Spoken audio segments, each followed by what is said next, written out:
So everyone, my name is, thank you. My name is Jeffrey Hayzlett. I'm chair of the C-Suite Network, which is also home to the Hero Club. And we are an organization of about 500,000 corporate executives from around the world representing companies of about $10 million or over. A significant percentage of those in the billion-dollar category. We also own C-Suite TV, C-Suite Radio. This year we just pushed our TV to Apple, Roku, Amazon Fire, and last month we announced that we've just taken over all the airport TVs, which you'll start to see in 90 airports around the country with our content. With about 70 million views a month now, which is fabulous in the hotel rooms. And then as of this morning, we announced that we're also, you'll see all of our shows on United and JetBlue and soon to be Turkish Air.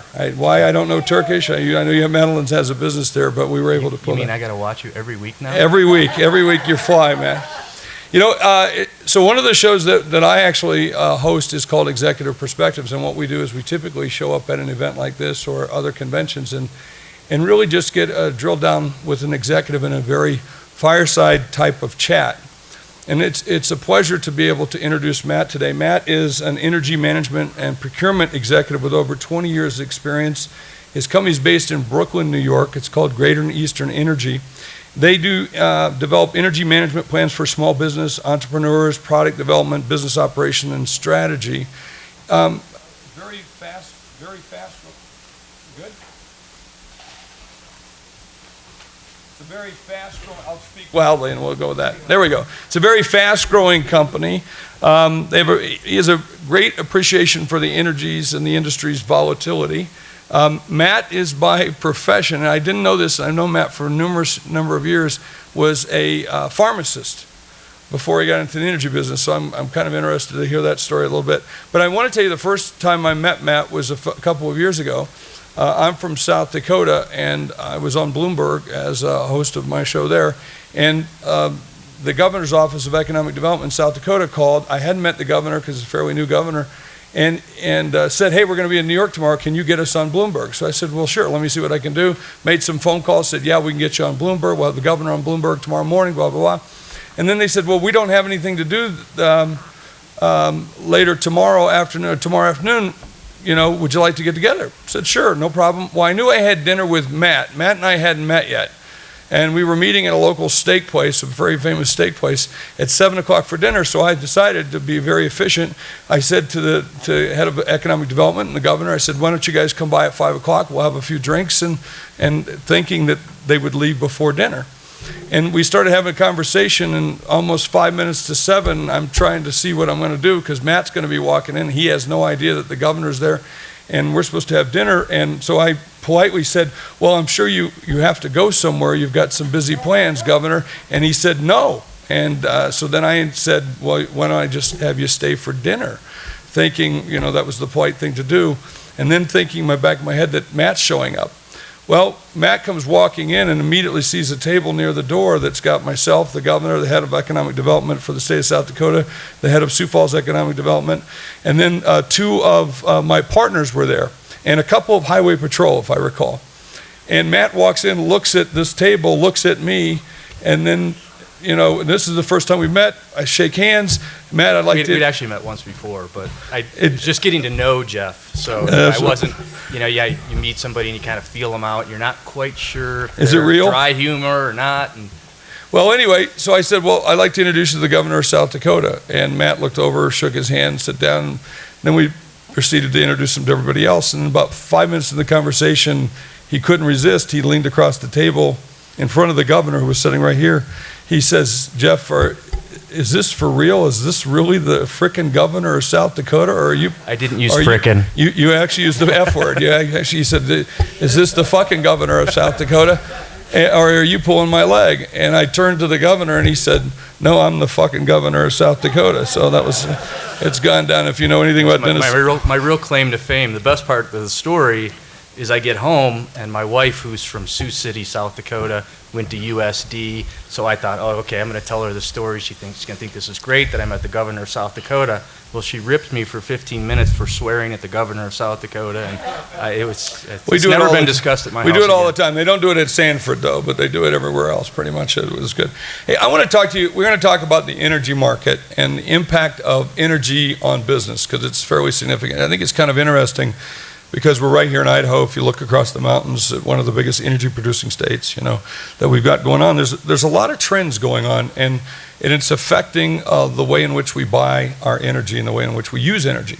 In fact, as I was doing this, to background on interviewing you today, I had not realized that natural gas had surpassed coal in the feeding of our electricity plants. Yeah, we're actually a net exporter of natural gas. I think the last number I saw, it's around 3 BCF a day of LNG that's going off the market elsewhere. So what do you see as the biggest trends that you're it's going to have the biggest impact on business today with regards to energy? I think the biggest trend that we talk about is what we call the convergence. So there's a lot of technology out there that is really changing the conversation of the traditional, utility structure and the way that energy is delivered. It's happening at such a pace that, we've got, I don't know how many people following different areas of it. Sometimes it's hard for us to keep up with what's going on. So if I were to look at the state of energy, and I wrote these things down, and I want you to give me the good or the bad, but we have abundant natural gas. Good. And that's good. All right. And environmental concerns that have been driving significant plant, retirements is the best way I could do it, and record number of bankruptcies for the large coal companies. I would say that the first one's good. The second one obviously is bad from an employment standpoint. I mean, you're hurting an industry. We don't want to do that. But from an environmental standpoint, it's kind of good that we're eliminating the coal.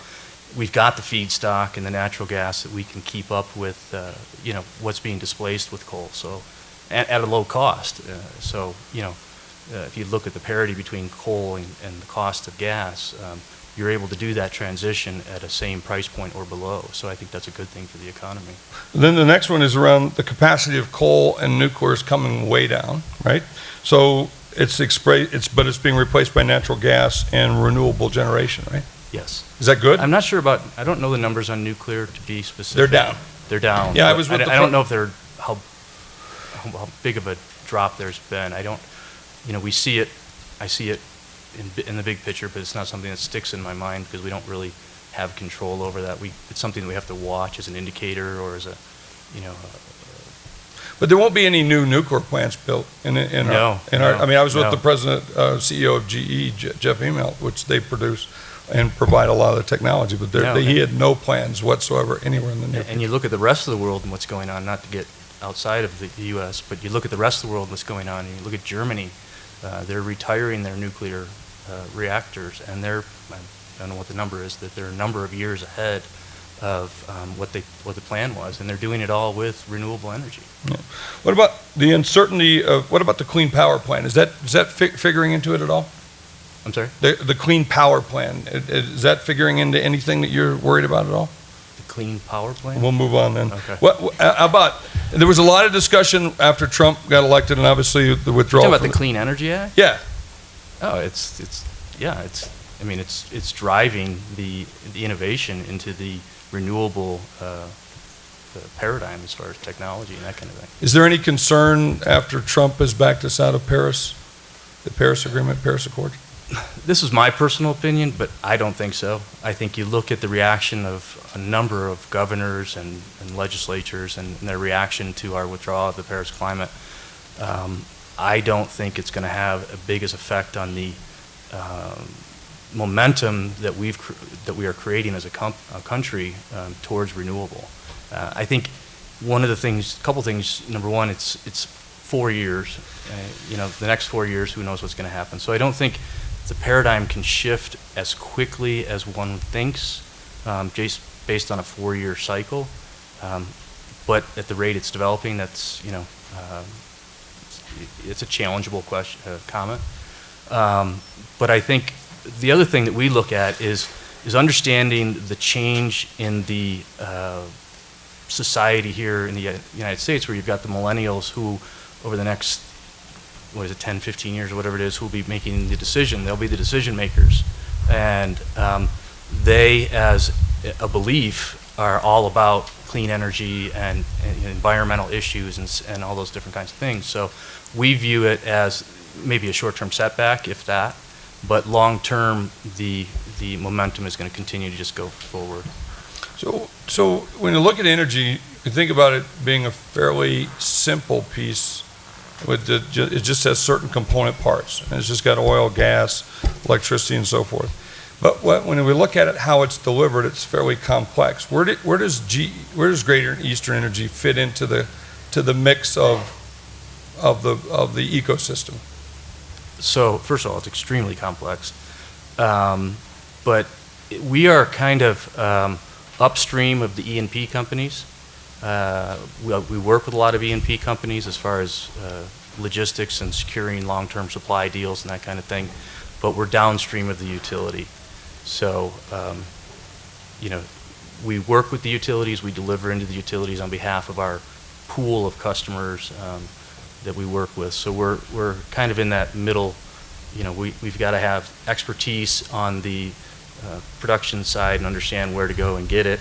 We've also got to understand the intricacies of the utility and how they work so that we can take advantage of the opportunities to deliver energy for our customers. So we've got a very broad spectrum of knowledge that we would have to have as an energy supplier. And so you're buying that and then laying that off and then Basically. betting against the margins? We never use the word bet. Okay, that's fair. It's educated guessing.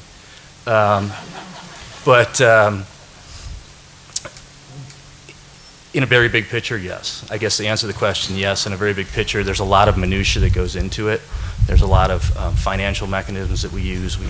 We talk about the paper side of the business. So every transaction we do has to be papered to manage our risk. We can do a physical deal. There's literally hundreds and thousands of ways to do it. What we do as a company is we take those opportunities, those arbitrages, those natural arbitrages in the transmission systems, whether it's gas, electric, or oil, and we try to create value to the customer and give that back to them as a net value. So we've at a lot of people with expertise in each one of those areas that really we can drive that. Well, the company started off, or at least the core piece of the business, was delivering oil to local businesses, right? The original owners of Great Eastern Company were oil men who kind of saw the writing on the wall, and they said, that it's a slow-dying dinosaur, and so they started back in early 90s, a little broker company, and they had maybe 1,000 customers, give or take. I think they were maybe doing $4 or $5 million. And that we came in, my partner now, Alan Brenner, who is an old oil guy, and we purchased the Great Eastern Company, and we made it Great Eastern Energy, and 20-some years later, we're a $700 million company, and only 2 of those years have we had less than double-digit growth. And more mathematicians working for you than probably any other employee? Yeah, we probably have the most boring lunch conversations you've ever heard because they're really intense guys. They just statisticians, math, economists. We have to hire some pretty significant talent to run the operation. So what would you be telling a business today that's on Main Street or even on Wall Street, what they should do in terms of looking at energy consumption in their business and also energy planning? I think as a business owner, you've got to understand how you're using the energy and why you're using it. And every business is different. So I think the way we approach it is we go in with a very in-depth look to try and understand energy. And one of the key measurements that we use is energy intensity. So if you look at it from a bigger standpoint, energy intensity is a measure of GDP. It's how much energy you're using as output. It's unitized into a GDP number. So little, most I would imagine economists here know what I'm talking about. We use that, we bring it down to a level for an individual client, and we go in and we do the analysis and we say, okay, what is your energy intensity? So what are you producing? It could be anything from pizzas to, we manage one of the largest cogen facilities in the country. And we look at what is your energy intensity and how can now we take that energy intensity and reduce it. So what happens is the overall spend, as you lower that, gets less. And that's a very high level concept of, So how why we would approach an it. energy company, typically, most companies would not want their customers to use less. They'd want them to buy more. It's certainly counterintuitive, isn't it? When we made a strategic decision a long time ago that we were not going to just jump into this and go for the short-term gain. Alan and I both agreed that we were in for this the long haul, and that the only way to do that was to really go in and say to an organization or a company that, we're different. Well, yeah, everybody comes to my door and says that, right? No, we're going to prove it to you, and we have a 4-step process in which we do that. We create real tangible results, real bottom line dollars that on a quarterly basis you can evaluate the organization. So we have, typically there's 15 key metrics that we use for the organization, and on a quarterly basis they get a report. It's automated, and but it's there. We have touch points, and we keep letting them know that we're driving the value as best we can through every different channel we can come up with. So you talk about the four steps. So has the business changed then from the way just of true consumption, and now it's a big part of its education in terms of Definitely. All right. Creating How the much of it? transparency. Okay. So, they kind of go hand in hand, education, the transparency. The problem we find in the industry, and maybe some of you experience it, but you're consistently bombarded with this product and that product. And I would say 70% of the clients that we deal with are like, okay, their heads are spinning and they don't know which way to turn, and they don't know what is real energy. It's like one of those products that you use but you don't ask a lot of questions about. And people really, it's changing, and the conversation is definitely changing, but it's one of those products that people just, okay, I pay my gas bill and that's the end of it. Manufacturing, it's a little bit different. They manage it a little bit closer and they look at it a little more deeply. But even there, we deal with Fortune 500. We manage a number of Fortune 500. We manage our facilities all over the country, and these are companies that have guys that are bright. They know their stuff, and we can still come in and say, okay, did you do this? Did you do that? And the point being is there's just so much out there, and sorting through it and reducing that transparency so that the customer, you can bring it down to the level that the customer can understand it, and then try to help them make the decision that then you back that up with that real tangible reporting, those results. And that's kind of the strategy that we've taken, and that's really what's changing the equation as far as usage and demand. And yeah, in a sense, we're cutting our throats, but we've got 50,000 customers for some reason. It's not because we're not doing the right thing, I would hope. Let me talk about the trends. I want to come back to those 4 steps, but let me talk about the trends. So in the last 20 years, what are the big, and we threw some of those trends up here on a slide, but what are you seeing as some of the major trends in the industry? Especially, I think the biggest one that you typically see right now is just renewable energy. It seems to be it's the one thing everybody's talking about. Yeah, it's huge. And I think the misnomer about renewable is the spectrum of products within renewable. Typically, when you hear somebody talk about renewable, they're talking about solar, wind, natural gas, obviously, and then the conversation kind of trickles off, and there's not a lot about maybe ethanol would be in that same category. A little bit, yeah, but there's so much more to it. There's what they call EFW, which is energy from waste. We produce 400 million tons of garbage in this country a year. 67% of it goes to landfill still. About 29% goes to recycling, and 7% goes to energy for waste, or waste for energy. Energy From waste, yeah. from waste. All these acronyms, I get crazy Tough. with them. So, you know, you talk about a business model that I would invest in.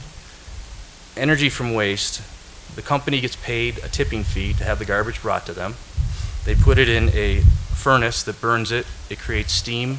The steam creates electricity. They sell the steam off. They sell the electricity off. When they're done burning the garbage, they have ferrous and non-ferrous metals. They separate it.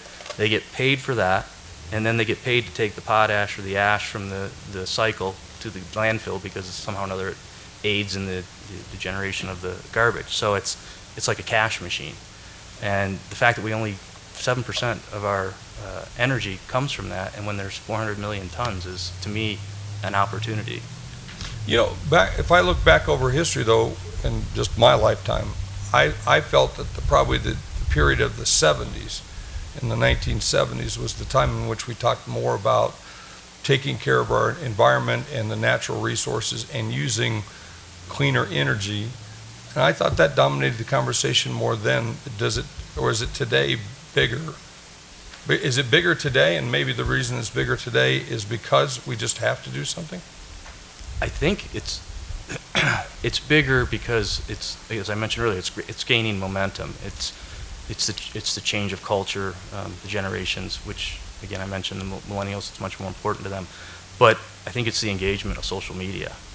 But doesn't it take more than that, Matt? I mean, it's a business. I mean, it's got to be able to make money, or you can't do it, or someone's got to invest heavily in it. I mean, to do the things you just mentioned in terms of generating energy from waste, that takes a significant investment in that. If you're going to build a new ethanol plant, significant investment.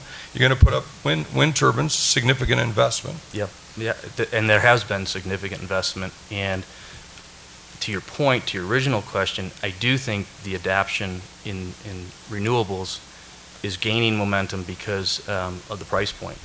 So the cost, what they call grid parity, where you've got your traditional centralized monopolistic utilities, and they could build it and generate it at a cost that these renewables couldn't even compete with. That has now come down or is below the parity level with the centralized. So it's changing the entire conversation.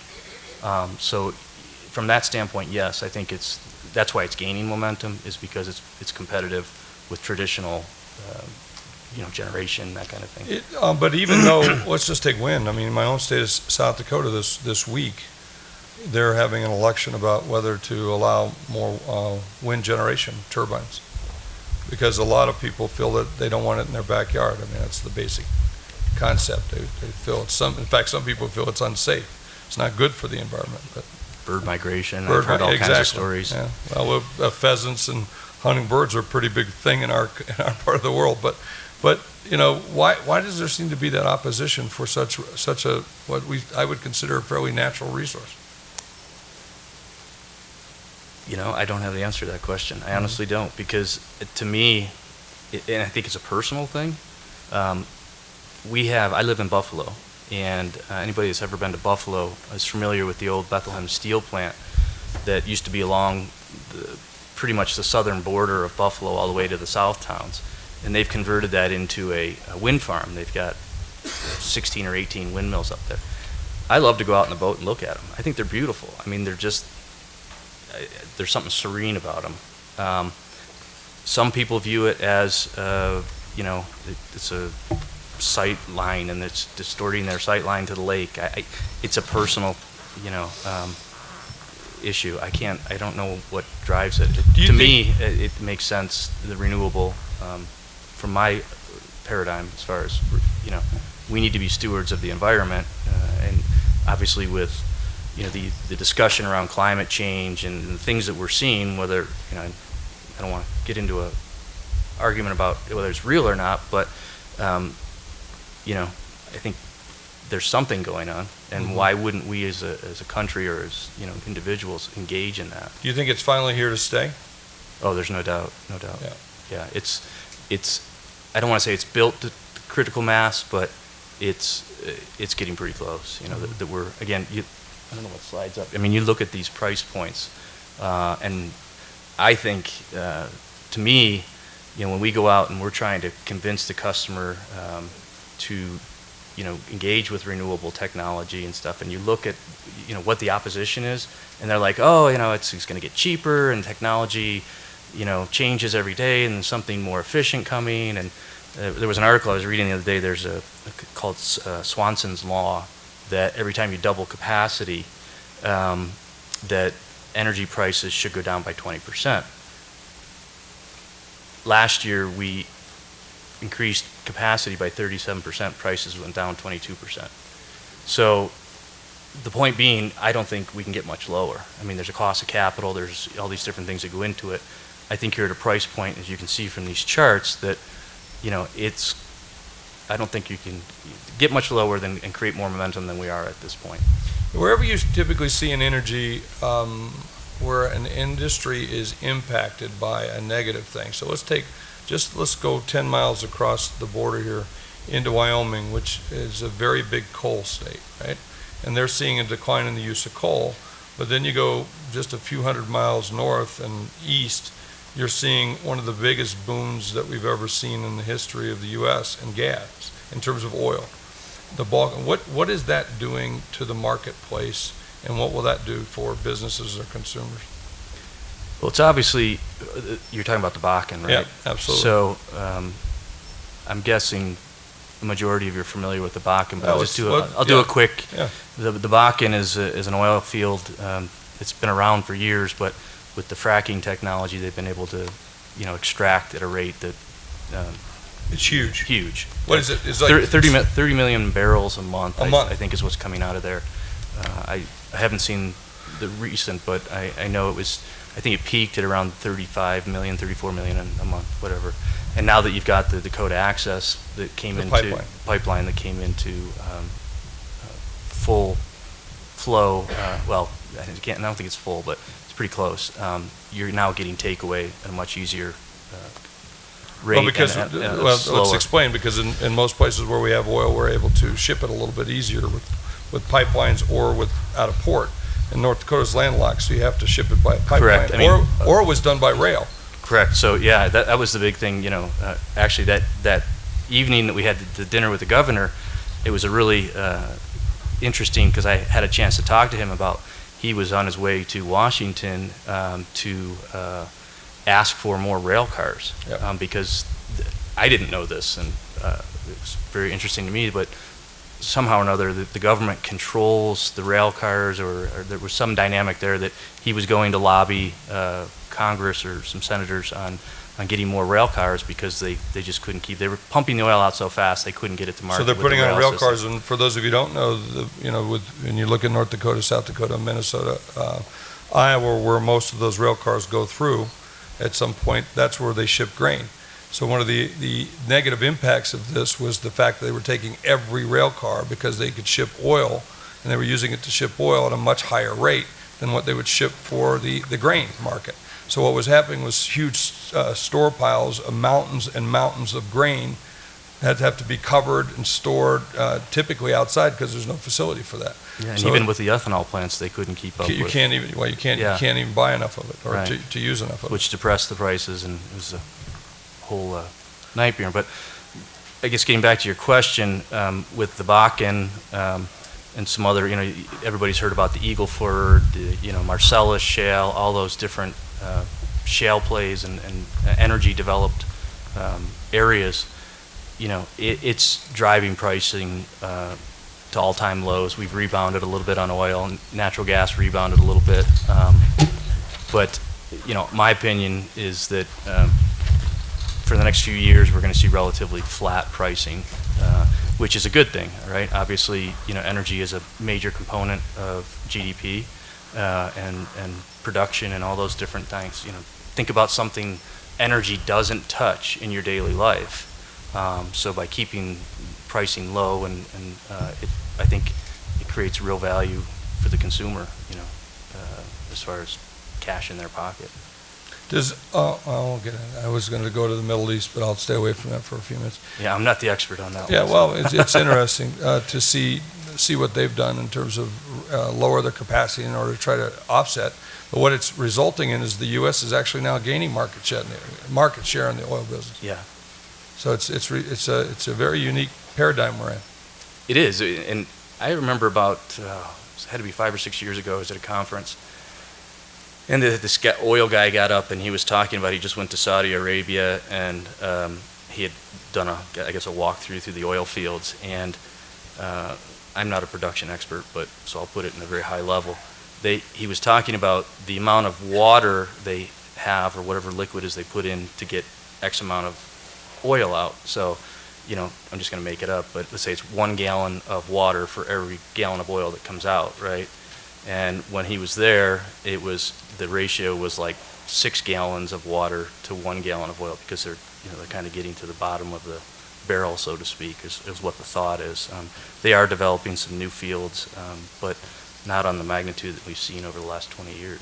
So what do you see as the trends take the major components of energy and tell us what you think the trends will be for business over the next couple of years in terms of cost? In terms of cost? Yeah. I think, in a nutshell, we're going to be in an environment for a number of years where it's low cost, reliable energy, and the carbon footprint that we create will slowly stagger down over the years. Be reduced as well. Yeah, definitely. So with that would lead to greater investment.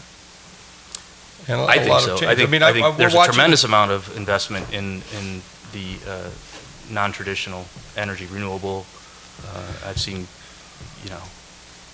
I don't know what the exact number is, but it's big as far as what's being invested in. Well, but there's even talk, well, I know there's more than talk, there's someone's planning to put an oil refinery up in North Dakota, which is fairly new.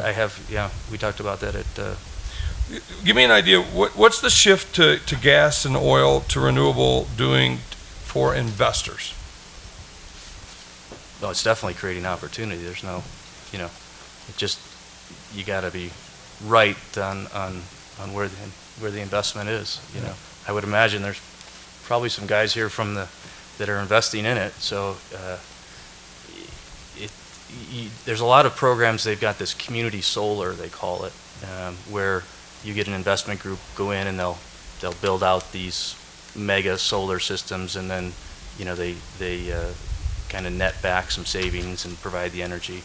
I know that's one of the big things that we've been watching. It kind of ties in with the whole microgrid and the energy kind of conversation about how the paradigm is changing. And if I was going to invest in it, I think that's where I'd be. Distributed energy is a significant opportunity. The microgrid with the distributed energy is kind of the apex of that, and you kind of build a community around it, that kind of thing.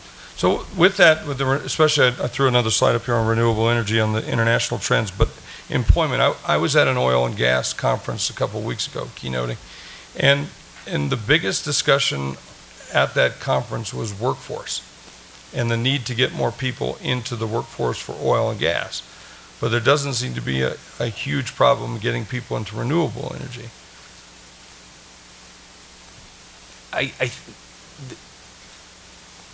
Depends on what you're talking about. So being from Buffalo, I'm at the forefront of that new Solar City plant that they're building there. So the local news is constantly kind of, feeding off of that. And I've got some friends that are going to be working there. So I think what we're hearing, or what I'm hearing, is that it's the training and the experience of the workers that they need for that. So that there isn't a lack of workers, but the educational level or just technical training of these jobs is a little bit higher than what the traditional energy worker is. Yeah, but some of those guys in the Balkans are they're 2 weeks on, 2 weeks off, 2 weeks on, 2 weeks off. They're making $120,000 and $150,000 a year. Correct. But they also live in a boom bust cycle, right? So, for 2 years in a dorm. In a dorm, and it's not even a dorm. It's a trailer on wheels, that just gets plopped. But so yeah, you make $120,000 a year, and boom bust cycle, 3 years you're not working. So I think technology to me is a longer term, employment opportunity, because it's more of it's going to be here long term. It's creating more opportunity. So one of the things I think is unique about what you're doing is also you're investing in technology. So can we talk about that for a minute? Sure. You've made some double down bets on software, for instance. But why would an energy company be doing that? Well, I had a friend one time who told me that you either have to adapt, change, or die. Okay. You familiar with that guy? He's referring to my last book, where that's exactly what I wrote. So. I think we made a conscious decision back early 2000. We could see where competition was coming in, margins were getting thin. We had to create this differentiation. I mean, we're a commodity business. We're always going to be driven by price, right? But our theory was that we could create that value stream. And so we sat down, we did some brainstorming, we came up with a couple of different venues that we wanted to pursue, but one of them was the technology. And so we created this proprietary software that it goes out, if we're doing your gas supply or your electric supply, your oil, whatever it is, we obviously do the billing. That bill gets sent to the software, and then if you've got a utility component of that bill, it automatically goes out, scrapes the utility system, gets that bill, joins the two together, aggregates your total energy spend, gives you that transparency, that visual ability to see it all in one place without having to do anything. In addition to that, we strapped on some unique interfaces where you can set your budget, and you can have an notification set to your app that if you exceed your budget or for something, an anomaly schedule, if you will, that'll automatically notify you. If there's a couple different scenarios, it allows you immediate transparency into what's going on. And for a lot of businesses, that's important to them because it may mean, manufacturing issues or production issues or whatever it might be. And I would say probably 70% of our clients use it. So you guys manage clients in a wide range of industries like commercial real estate, property management, education, hospitality. So what are some of the challenges these industries are facing? What are you advising them on? I think it goes back to what I said before. It's the transparency into the technology or the strategies that are available. I like to call them opportunities that are going to drive real tangible results to their organization. So instead of just looking at it, that's just our energy bill, there's not much we can do about it. What we can do about it. Think differently. So our goal, and it's part of our mission statement, is to change people's relationship with energy and to help them thrive. That's the basic foundation of our mission, and so we really work hard to do that. And it's not easy because things are changing so fast. Like I said earlier, there's days that your head's spinning trying to keep up with it. Well, on the software side, then, are you when I have the breakdown of that particular piece and I'm able to see the spend and I make it the shift, and I could probably can I make that shift in real time, or does it take me a period of time before I can renegotiate a new rate or set those rates? We allow, and there we have a program where you can create the shift, so you can do like what we call a blend and extend.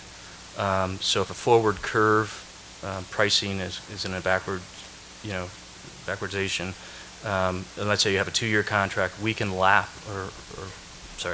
layer on a third year at any given time and reduce your overall spend immediately because that third year is priced lower than, so there's a lot of different products that we can do that. Is there a software cost to that?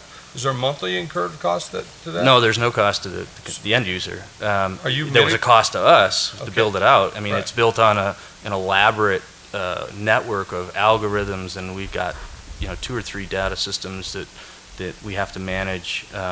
Not only, think about the deal flow here. So you've got the customer who's got a historical usage.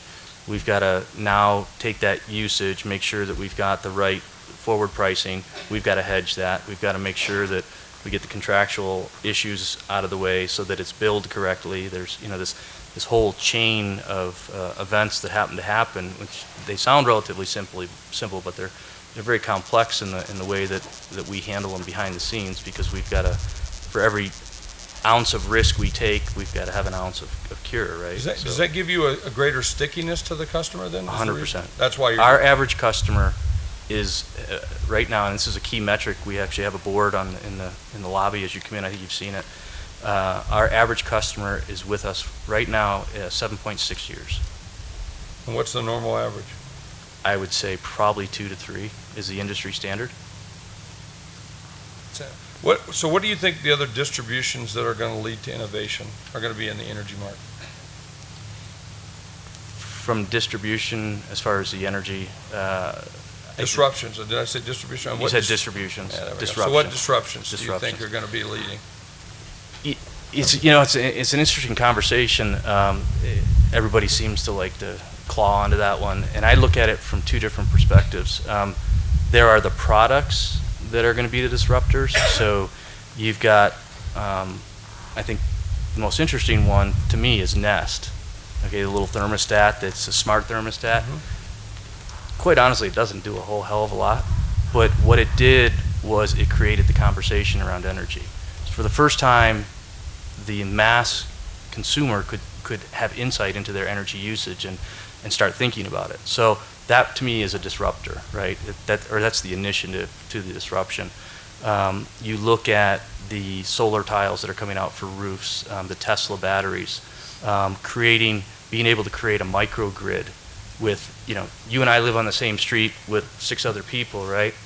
And we have our HOA meeting, and we all say, okay, we're going to put solar tiles on our roofs, we're going to put a Tesla battery in our garage, and then we're going to connect a wire to each other that if you're away and I need power, I'm going to siphon it off of your battery, right?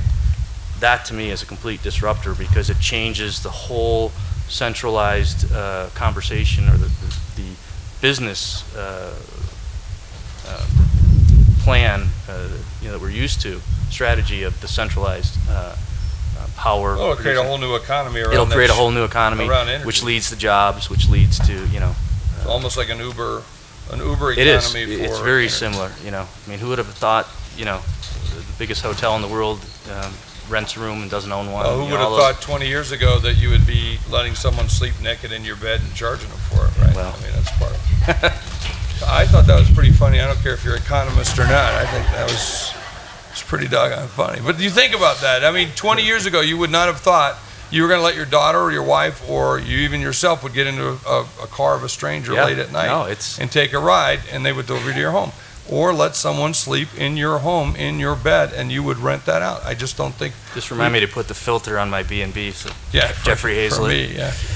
That's a good idea. It's probably a good idea. Yeah, a good idea. Well, why don't we open up for a couple questions? Maybe in the audience there might be one or two. I see someone right back here. I don't know if we've got a microphone.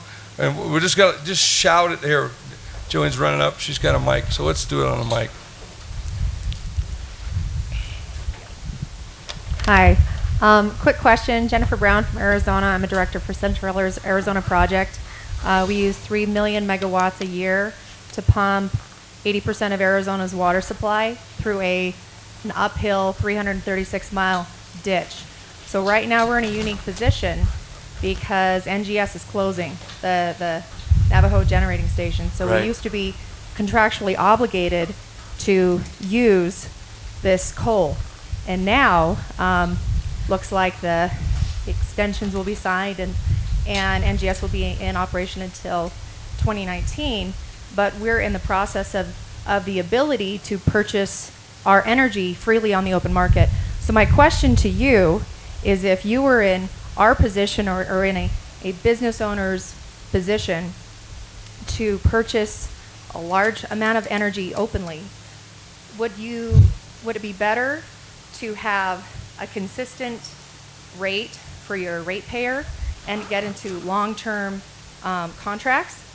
Or would you go easy on the long-term contracts and keep yourself open to the availability of what the market could bring? As you know, California has so much surplus energy because of the duck curve and an excess solar, that we're planning on the next decade taking advantage of that. But we're at this crossroad where we don't know how much to do, or what? It almost sounds like it's almost like a home mortgage. Do you take the Right. Do you take the fixed rate, or do you take the adjusted rate mortgage? Well, let me ask you just a quick question though. You have the capability, so any risks you take, you can pass it through if you're wrong. Yes, but we're a publicly elected board. We cannot make a profit. So you have regulatory hurdles that you have to manage too. We're a government agency entity created by the Department of the Interior, but all of our risk and our loss is passed on to our ratepayers, which is 80% of the state. Okay. I obviously have to learn a little bit more about your usage patterns and some other things, but I think as a general strategy, one of the ways that I would look at it is you take 100% of your needs and you would say, I'm just going to make up the numbers, hedge 20% out 10 years, right? So you've created price surety in your cost, and then you can paper 20%, which will give you an option on it, which at no cost. You can do a costless collar, you can do a number of different things that is no cost to you, but you can get the benefit of the market. And then depending on your pass-through capabilities and that kind of thing, there's no reason not to let it float on the open market and maybe bid it out on a monthly basis to see what the best price is. The number one thing I'll tell you not to do is to use a consultant, because they're just going to add a layer of cost to you that you can get in the open market these days.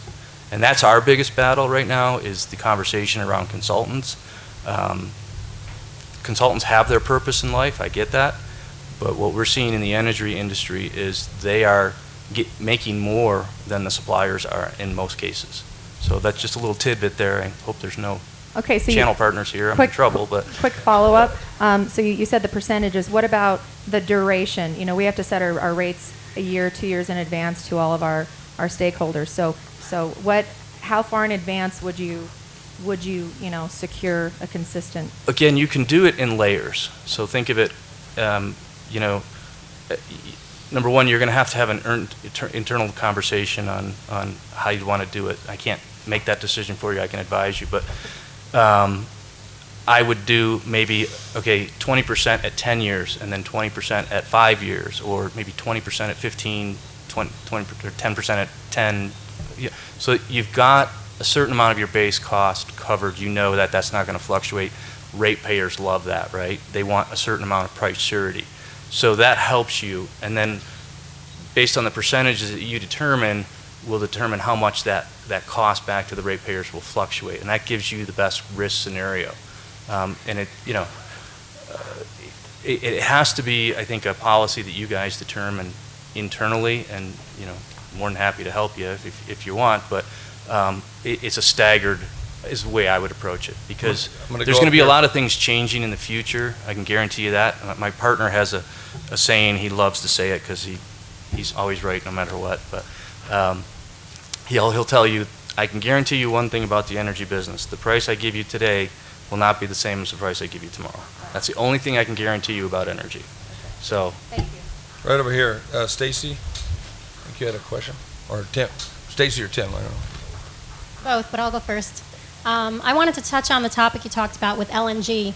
So about 2 years ago, we had a successful technology that was not adopted successfully because of infrastructure constraints. There's the whole chicken and egg scenario. The customers and the consumers don't want to adopt LNG because there are not enough supply stations out there. And the suppliers don't want to build, for example, clean energy, don't want to build their supply stations because the demand isn't there yet. So there's this chicken and egg scenario which has been holding technologists back from implementing successful solutions which would benefit both if one would budge. But the capital just doesn't seem to be there in order to get one to budge over the other. Do you have any insight into that, especially around LNG? Well, first of all, just a little side note to that. Coolest thing I've seen in a long time is last Sunday we were down at the lake, and the guy has an LNG boat. So I thought that was pretty cool. What, just going around? Sitting there, well, it was in the hoist, but he owns a boat. Oh, a boat that runs on LNG. Boat that runs on LNG. Oh, I thought you were talking about a supply boat. No. They use those in Alaska all the time. I he wasn't there, so I wanted to lift up the hood and look at it, but I didn't think it was appropriate. I Well, think you could do it once. I'm just afraid I was going to pull the wrong lever and boom, you know. But all kidding aside, that is one of the things with the adaption that I think a lot of people were scared of it, quite frankly. You know, you heard it in the press about, you know, LNG cars. You've heard it about electric cars, some of the Tesla cars, you know, catching on fire, that kind of thing. I don't think the right message has been sent to the public yet about it and how safe it really is. And I think once somebody figures out how to do that, you will see the investment come back into that market, because it is, you know, it's a real technology that's there today that can be used. But there's just, again, this lack of knowledge about it that prevented it from being adapted and kind of dried up the capital into that. But it's also, Matt, it's more, look, the reason that we settled the Great Plains and the other places is because the railroads wanted to get paid. Railroad guys went out and got paid per mile to put the railroad down. So what do? They did business development. They went over to Norway. They went to Germany. They went to Ireland. They went here and said, here, it's free land. Come get free land. Come out here, build a home, build your crops, grow your crops in there, ship it on our railroads. That was business development. The same thing with the LG side. I don't think it's about safety or that. It's just no dominant players willing to go out and put the stations out. And when you watch with Tesla the other day, I drove across a couple of states because we just wanted to drive rather than to do it. And I was seeing power plug-in places for electric cars. When you start to see that, that's what drives the usage of the adoption. Yeah, I would agree. I think her question was specifically about LNG, and I would agree with your point, but I think one of the big issues, at least the way that we've heard the conversation from the industry and whatever, is that there was a lot of fear around it. You know, you're not so afraid, or there isn't so much regulatory involved with, you know, you put a 100-gallon propane tank or an LNG tank in the middle of Minneapolis or whatever, and in the winter it gets to -12 and boom. It's a little bit different than plugging in your car and getting a little zap, or, you know, maybe a heart attack. All right. And I think We got a couple more questions. I know we're getting close to running out of time too. So Tim, go ahead. Yeah, Michael, so Matt. not to ruffle any feathers here, as a Go ahead. CEO That makes it much more fun. of an energy company, and you know, we deal with a lot of early stage companies and very innovative products as technologists. Is there any fear of 0-point energy or ground point energy from your perspective, and do you see that ever being an issue from your perspective? Yeah, I fear a lot of things, and that's probably one of them. Yeah, I wake up every morning, you know, in an industry that it changes by the day. So yeah, I would say that that's a.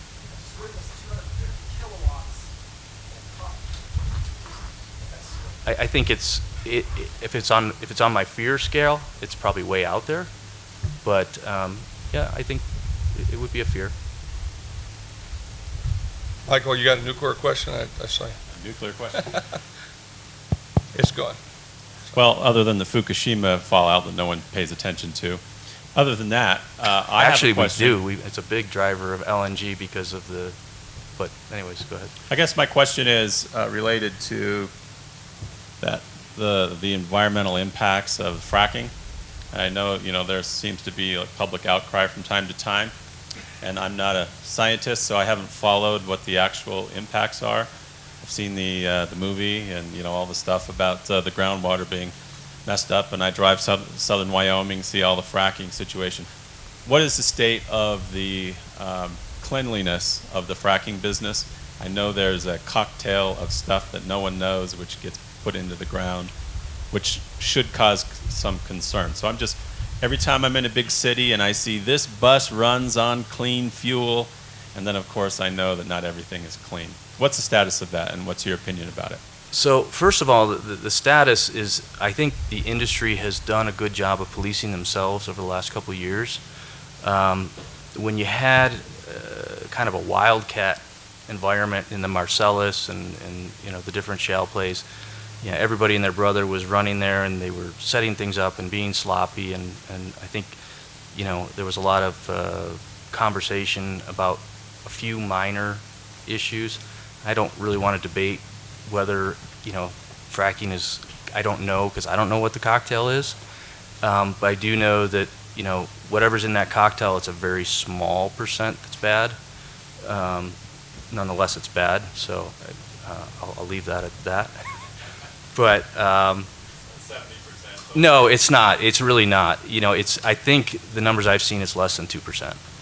So it's mostly oil, and it's like a silica material, and I forget the name of it, but I actually know the guy who owns it's mined in China, I believe.